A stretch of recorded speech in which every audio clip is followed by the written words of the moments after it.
प्यारे विद्यार्थियों, आप सभी का स्वागत है हमारे इस चैनल परीक्षांजलि पर। आज हम आपके लिए जो कक्षा 12वीं का पेपर हुआ इंग्लिश का, वो लेकर के आए हैं। उसके हल आंसर सभी आप देख लें, नंबर मिला लें, अपने साथी दोस्तों को भी ज़रूर से ज़रूर शेयर करें। सभी लाइक शेयर सब्सक्राइब ज़रूर करें। तो आइए चलते हैं। जो आज मध्य प्रदेश बोर्ड परीक्षा कक्षा 12वीं का इंग्लिश का पेपर हुआ है, उसको देखने वाले हैं।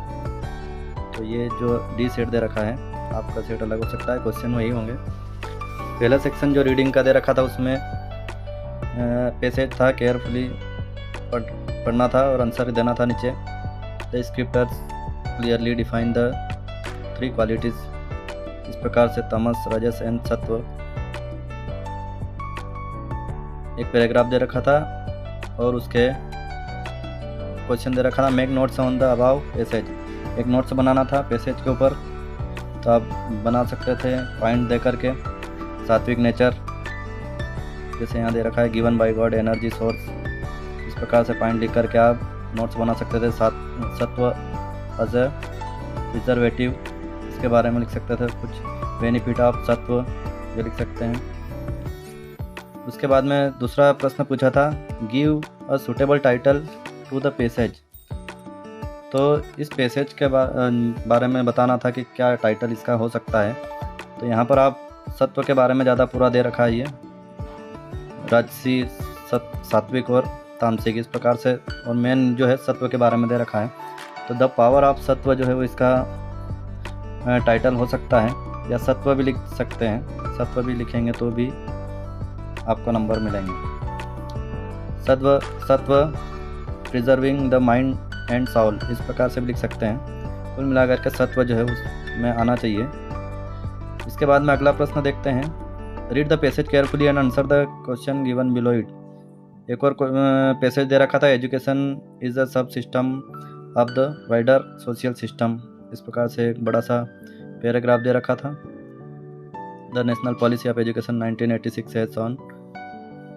और इसमें फिर क्वेश्चन आंसर दे रखे थे, जहाँ पहला दे रखा था, education is a sub system of the wider. Option दे रखे थे, social system, political system, economical system या रिलीजियस सिस्टम। पहली लाइन में दे रखा था तो सोशल सिस्टम, बहुत ही आसान, आपको ये वाला ऑप्शन जो है वो टिक करना था, सोशल सिस्टम। उसके बाद में दूसरा दे रखा था, our society is passing through momentous change in its value system due to. Option दे रखे थे, globalisation, modernisation, globalisation and modernisation, political change. तो इसमें जो है वो विद्यार्थियों सी वाला ऑप्शन सही होगा, ग्लोबलाइजेशन एंड मॉडर्नाइजेशन। उसके बाद में तीसरा दे रखा था इसमें question, fill in the blank is in informal agency of education. Option दे रखे थे, फैमिली, स्कूल, ऑफिस या कॉलेज। तो यहाँ पर जो है वो फैमिली इसमें ऑप्शन में आएगा, ये वाला ऑप्शन इसका सही हो जाएगा। इस प्रकार से ये तीनों देख लीजिए। फिर आगे बढ़ते हैं, जहाँ चौथा दे रखा है, values can not be taught, they are fill in the blanks bought, caught, read या डिटरेटेड। तो इसमें जो है वो कॉट जो है बी वाला ऑप्शन जो है वो सही हो जाएगा। अगला, formal education is screened between. Option दे रखे, मेमोरी एंड मैकेनाइजेशन। दूसरा बी वाला दे रखा है, फैमिली एंड सोसाइटी, फैमिली मतलब society and school, school and politics. तो इसमें जो है विद्यार्थियों मेमोरी एंड मैकेनाइजेशन, ये वाला ऑप्शन जो है वो करेक्ट हो जाएगा। अगला, the word congenial in the passage means. Option दे रखे थे, फेवरेबल, अनफेवरेबल, पीस या फाइट। तो इसमें जो है वो फेवरेबल इसका मीन्स होता है, तो फेवरेबल ये वाला ऑप्शन इसका सही हो जाएगा। अगला, the noun from the word deteriorated is. Option दे रखे, डिटराइरेट, डिटराइरेशन, डिटराइरेटिंग या डिटर्मिनेशन। तो यह बी वाला ऑप्शन जो है वो इसका सही हो जाएगा। अगला, आठवां जो दे रखा है, fill in the blanks has kissed to be an institution for providing cultural, aesthetic and moral education. Option दे रखे हैं, the school, the society, the family, nation. तो इसमें जो है विद्यार्थियों द स्कूल वाला ऑप्शन ए ऑप्शन सही हो जाएगा। अगला the whole system of education needs complete fill in the blanks option दे रखे हैं चेंज प्राइवेटाइजेशन और नेशनलाइजेशन और हाउलिंग। तो इसमें जो है वो विद्यार्थियों लास्ट वाला ऑप्शन डी वाला ऑप्शन जो है वो सही हो जाएगा ओवर हाउलिंग। अगला दे रखा था intellect without wisdom can be fill in the blanks option दे रखते हैं मीनिंगफुल पावरफुल सुसाइडल या प्रेजेंट। तो यहाँ पर सुसाइडल जो है वो ऑप्शन सही हो जाएगा, सी वाला ऑप्शन इसमें सही हो जाएगा विद्यार्थी। आगे बढ़ते हैं, इस प्रकार से सही देख लीजिए। आगे सेक्शन बी दे रखा था राइटिंग का, इसमें पहला दे रखा था यू आर अमित और Amita the cultural secretary of your school draft a notice giving information about the selection of 2 participants from school to take part in the inter-school debate competition। inter-school debate competition में participate करने के लिए एक notice तैयार करना था आपको, वो इस प्रकार से देखिए, ये यहाँ पर इस प्रकार से आप लिख सकते थे। उसके अथवा में दे रखा था यू आर मृदुल या Mridula you want to settle in another city you want to sell certain household goods design a suitable advertisement to be published in a local newspaper। एक एडवर्टाइजमेंट देना था विज्ञापन न्यूज़पेपर में देने के लिए कि आप दूसरी जगह कहीं सिटी में जाना चाहते हैं और आपके जो सामान है वो आप बेचना चाहते हैं, तो उसके बारे में विज्ञापन देना चाहिए था। तो इस प्रकार से आप क्या क्या है आपके यहाँ आइटम अवेलेबल, लिविंग रूम में क्या क्या है, बेडरूम में क्या क्या है, किचन में क्या क्या है और अदर दूसरी क्या है, प्राइस क्या है, लोकेशन क्या है, इस प्रकार से आप एक वो बना सकते थे एडवर्टाइजमेंट न्यूज़पेपर में देने के लिए। इसके बाद में चौथा क्वेश्चन था write a formal invitation letter to the student of your school to attend the career counselling programme to be held in your school on IIT JEE and NEET. तो इसके बारे में एक इन्विटेशन लेटर भेजना था students को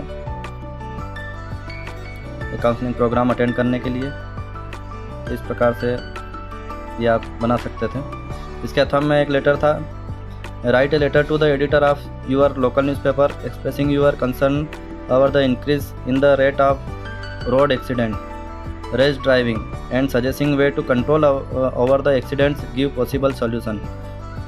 जो road पे एक्सीडेंट हो रहे हैं उनके बारे में बताना था, जो खतरनाक तरीके से वाहन चालक चला रहे हैं वाहन उसके बारे में बताना था, किस प्रकार से उसको कंट्रोल कर सकते हैं एक्सीडेंट को, ये बताना था और उसका एक अच्छा सॉल्यूशन आपको बताना था उस पत्र में। न्यूज़पेपर के एडिटर को ये पत्र भेजना था, इस प्रकार से आप भेज सकते थे। अगला पांचवा प्रश्न था right a paragraph in about 120 words on any one of the following topics. एक पैराग्राफ लिखना था किसी भी एक टॉपिक पर, ऑप्शन दे रखे थे इसमें science and technology, the importance of English language, my ideal leader, online learning uses and abuses. तो इस प्रकार से इनमें से कोई सा भी एक लिखना था आपको, या फिर एक रिपोर्ट तैयार करनी थी न्यूज़पेपर की 120 शब्दों में। आगे बढ़ते हैं, सेक्शन सी जो है ग्रामर का दे रखा था विद्यार्थियों, जिसमें पहला दे रखा डू एज डायरेक्टेड एनी 5 जो है वो करना था इस सेक्शन में से, वैसे भी 6-7 दे रखे हैं, इसमें से 5 करना था। ऑप्शन पहला वाला दे रखा है यहाँ पर सम इज कॉलिंग माई नेम, इसको चेंज द वॉइस चेंज करना था, तो इसको इस प्रकार से लिख सकते थे my name is being called by someone, इस प्रकार से। उसके बाद में दूसरा दे रखा था he is intelligent, he is hard working. Combine the sentence using both और एंड का यूज़ करके कंबाइन करना था सेंटेंस को, तो he is both intelligent and hard working, इस प्रकार से इसको सेंटेंस को कंबाइन कर सकते थे। उसके बाद तीसरा दे रखा था physics is more difficult than any other subject, rewrite the sentence using the positive degree of the adjective use, positive degree करना था इसमें, इसको इस प्रकार से लिख सकते थे no other subject is the difficult as physics. उसके बाद में no sooner does a thief see a policeman than he runs away, rewrite the sentence using as soon as का प्रयोग करना था, तो as soon as a thief sees a policeman he runs away, इस प्रकार से इसको लिख सकते थे। अगला पांचवा था, इसमें ए और बी दोनों को कंबाइन करना था। The man is our new English teacher, B वाला में दे रखा था the man is wearing a white shirt. Combine the above simple sentence to make a complex sentence, तो इसको लिख सकते थे the man who is wearing a white shirt is our new English teacher. उसके बाद छठा वाला था she shut the door change into a negative sentence, तो इसको लिख सकते थे she did not leave the door open, या ऐसा भी लिख सकते थे she did not fail to shut the door. इस प्रकार से दोनों में से कोई सा भी कर सकते थे। उसके बाद she is very weak she can not walk, combine the sentence using so that का यूज़ करके इसको जोड़ना था। तो she is so weak that he can not walk, so that का यूज़ करना था। इस प्रकार से ये डायरेक्टेड आपके पूरे हो जाते हैं। आगे बढ़ते हैं। फिल इन द ब्लैंक दे रखे थे, कोई से 5 करने थे। यहाँ ऑप्शन दे रखे थे,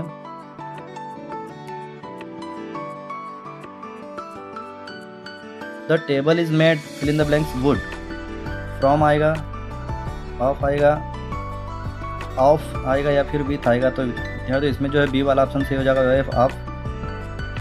यहाँ पर किसी मटेरियल के बारे में बताया गया, रिफ़र किया गया है सब कुछ जो कि बनी हुई है, तो उसके खुद के लिए जो है ओ एफ ऑफ का यूज़ करेंगे।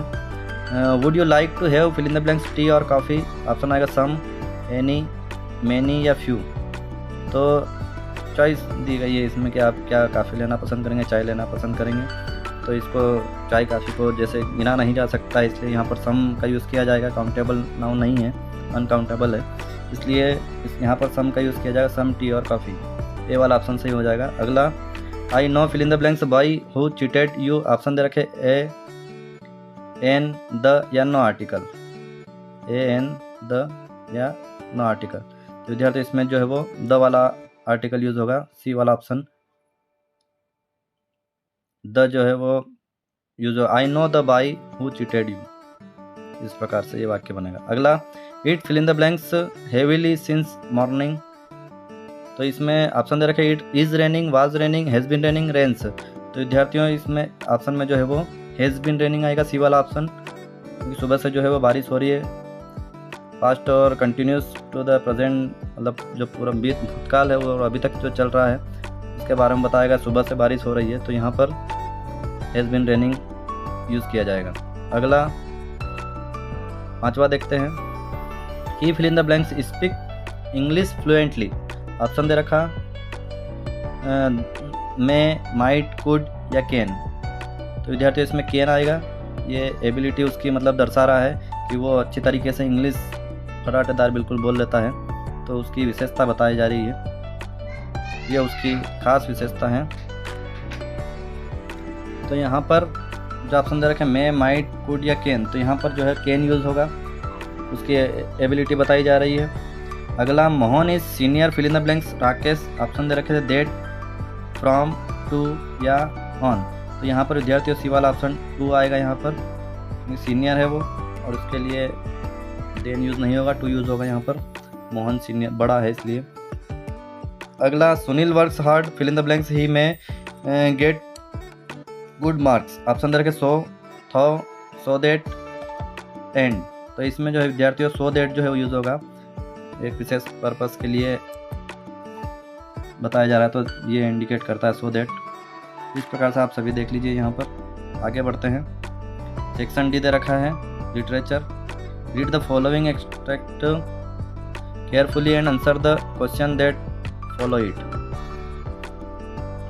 तो ऑप्शन यहाँ, on Jennifer tigers runs across a screen bright topaz, एक मतलब वो पोएम दी हुई है, उसके क्वेश्चन आंसर यहाँ देना है। The word is an extract that means is to jump, is fill in the blank दे रखा था डायनेजेशन, प्रेंस, बीनेथ या सिवलरिक। तो यहाँ पर प्रेंस जो है वो बी वाला ऑप्शन जो है वो सही हो जाएगा विद्यार्थियों। अगला, the poet who wrote this line, इस लाइन को किसने लिखा है, इन लाइनों को कौन से कवि हैं।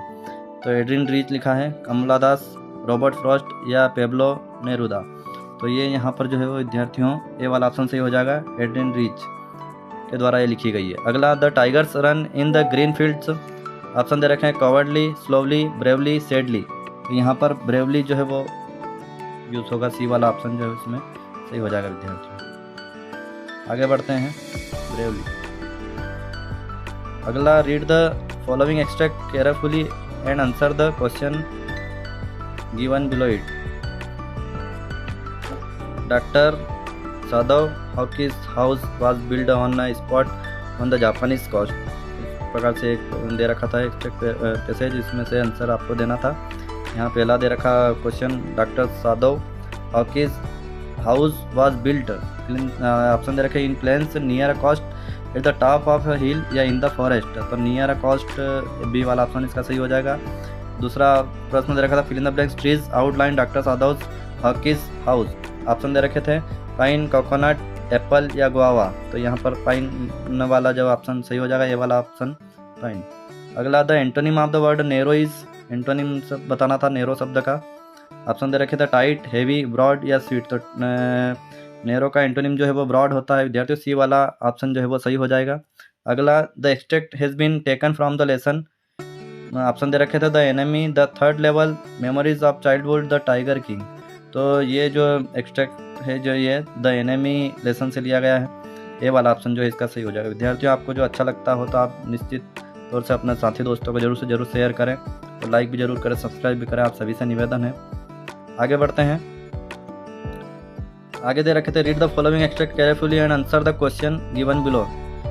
एक और एक्सट्रैक्ट दिया था the makeup room had to look a hair cutting saloon with lights at all angles around half a dozen large mirrors, इसमें क्वेश्चन दे रखे थे the makeup room looked like a, option दे रखे थे light room, mirror room, hair cutting saloon या studio, तो इसमें जो विद्यार्थियों सी वाला ऑप्शन सही हो जाएगा, हेयर कटिंग सैलून के जैसा दिख रहा था। अगला who become the head of the studio just after a Bengali, option दे रखे थे a Dharwad, Karnataka, a Christian, a Maharashtrian, a Tamil, तो इसका जो विद्यार्थियों सी वाला ऑप्शन सही होगा, अ महाराष्ट्रियन, सी वाला। अगला along with the usual local Tamil the Maharashtrian was assisted by, option दे रखे थे 2%, 3%, 4% या 5%, यहाँ पर जो है वो 5% इसमें सही आएगा, 5%। धारवाड़, कर्नाटका, आंध्रा, मद्रास, इंडियन क्रिश्चियन और एंग्लो ब्रह्मीज, इस प्रकार से 5%। Find a word from the extract that means very shiny, option दे रखा है मिरर, इनकैंडेसेंट, माइजरी, सक्सीड, तो इसमें जो है विद्यार्थियों बी वाला ऑप्शन जो है वो सही हो जाएगा, इनकैंडेसेंट। अगला from which lesson this extract has been taken, किस लेसन से इसको लिया गया है, poet and phoenix, indigo, going places, the interview, तो इसमें जो है विद्यार्थियों ए वाला ऑप्शन सही हो जाएगा, पोएट्स एंड पेनकेक्स।